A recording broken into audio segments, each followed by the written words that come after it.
tinimbang dalange iki lho. Lho estu, Mas. Nek pancen kowe ganteng kudune kowe ora mbok labur putih ngono kuwi. Kudune wani tampil apa adanya. Oh, alah bocah iki ora genah. Kok iso ora genah lho? Nuwun sewu Mas. Heeh. Seorang lelaki itu bisa menjaga harkat martabat keluarga, utamane bisa njogo katentremane bojo. Heeh. Aku gandeng wis omah-omah, nek raiku tak gawe lugas piye semene do nyawang aku kok kesesem ngantek tresno seneng karo aku. Piye perasaane bojoku? Lho ngono. Dapure duduk gula ngono kaya. Oh, aja ngeceh kowe. Ibarate ula kae sing mandi wisane. Heeh. Nek singa sing mandi siunge, nek wong lanang kan kebagusane, Mas. Oh, Mula dadi tak upama lugasan ora putih ngono, warga kene ngantek kesengsem, piye nasibe bojomu? Iya.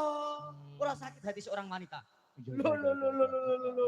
Ngono kuwi wong lanang sing bakoh iki ngono kuwi. Aja peh bagus adol baguse sapa-sapa di WA. Sapa-sapa senengi. Ana sing wong ngawi, ana sing wong alah ngono gak apik. Siji ae nggo selawase. Sapa kuwi? Kancaku, Oh, kancaku. kancamu. Bocah gak ning kene. Ora. Bocah gak ning kene. Aja ditiru Mas ya. Ora apik. Aku ki niru sing tak contoh ora ana liya kejaba mung Mas Gareng saka Purwodadi. Lah bener kuwi. Mas Gareng kuwi wit biyen jaman sampean karo bojo sampean kuliah kuwi wis kuwi siji dienggo selawase. Satu untuk selamanya. Kuwi ya tak jaga kok Mas. Tenan ora. Aku nek wis entuk cah wedok insyaallah besok mau wis milih ngono ya ora bakal noleh ngiwonengen. Setia siji dienggo selawase. Wis sik to ning sok mben. Iya ya. Saiki jek mbok jajal-jajal sik. Yo aja ngono kuwi to Mas wis. Ngene lho Mas, wong milih wanita kuwi aja mbok padake kaya wong tuku sepatu. Nek Wong wedok dipadane sepatu iki piye ya Mas? mula kuwi nek wong tuku sepatu kae dijajal sik ketok sedengan dituku. Nek kegeden utawa kecilikan ditinggal. Nek wong lanang kan ora entuk ngono, mosok wong wedok padake jajal ketok ora pas kok tinggal. Loh, dijajal kuwi maksudnya ngene lho Mas, dijajal didalami karaktere. Mergo rabi kuwi sepisan kanggo selawase, kudu ngerti karakter dan kepribadiannya seperti apa. Oh dijajal, oh karakter bocah iki ngene. Oh nek bocah iki ngene iki kenek nggo omah-omah selawase. Nek oh karaktere ngene iki oh ora kenek dienggo omah-omah selawase. Sing maksud dijajal iki dijajal karaktere, pemikirane, sudut pandange, ngono lho. Lah nek sobo hotel. Deh, ora ngawur hotel apa iso. Oke rumah sakit to, Teh? Rumah sakit. Oh tilik wong loro to? Nilik wong loro. Masa aku. Tak kira ning rumah sakit gur parkir tok terus ngalih.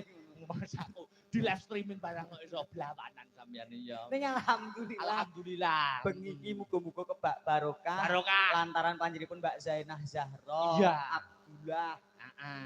Aku lan panjenengan uga warga Grebeg saged pinanggih muga-muga pepanggihan dalu menika beto berkah barokah. Amin Allahumma. Amin. Amin tak tungake sing sedaya rawuh pinangangan bagas waras. Heeh. Panjang umur. Amin. Rezekine sempulur. Amin. Okeh sedulur. Amin. Kebak rasa syukur. Amin. Amin Allahumma. Amin. Amin. Ojo do seneng takabur. Wah, dungane kok ya apik men ya Mas. Aku kok Iya, sastrane kentel. iya, luar biasa. Aku ra medok Mas, nek sastramu apik, bahasamu dan sastramu apik. Panjenengan iki iso dadi gareng saiki ya toh. Kondang ngendi-ngendi Mas Gareng Purwodadi, Mas Gareng Jajak iso pentas ning ndi-endi melu-melu dalang senior, melu dalang senior ABC. Mergo sampeyan ki biyen ki bekale wis cukup. Nuwun inggih menika panjenengan nak kuliahe biyen jurusan pedalangan. Aku saiki gak nggo bekal kok, Mas. Maksudnya biyen ki pondasine, S1-ne. Oh iya pondasine watu, pasir, semen komplit kae, Mas. Iya. Maksudnya ngene Mas, apa ngene enek wong takok apa ora? Takok pripun? Mamane, wah kuliah ngoyo-ngoyo petang tahun jurusan pedalangan kok gur saiki gur dadi gareng. Lah iki Mas ngelingke aku. Piye? Estu Mas, estu iki jujur iki. Pengalaman tenan iki ya. Pengalaman cerita tidak bohong. Kisah nyata. Kisah nyata. Piye Mas? Nun saya rampung sekolah SMA, aku mbacut kuliah ning isi Surakarta. Jurusane pedalangan. Pedalangan. Lah iya. Rampung kuliah aku mantuk gandeng dalang ngarang-ngarang. Dalang arang-arang. Aku gareng. Lah kok tanggaku, Mas. Tanggamu piye? Semontong ini. Piye? Tiwas kuliah sarjana entek-entekan gareng ngarah kena dipangan kayane. Atiku loro, Mas. Loro, atine wong masak gareng wis diniati tenan disepelekne kok. Disepeleki. Kadur ngoyo-ngoyo sarjana, bareng lulus entek-entek gur gareng koyo kena dipangan. Loro atiku. Loro ya atimu ya. Aku krungu tak parani ngomahe. Parane omahe. Kowe kene ngomong sing koyo ngono ning titeni 5 tahun kepungkur bakal tak bukteke aku. 5 tahun ke depan bakal mbok bukteke. Alhamdulillah 2021 diuneni ngono, iki 2020 tak parani ngomahe. Heeh. Kowe mbiyen muni piye? Heeh. Tuas S1 dadi gareng tangeh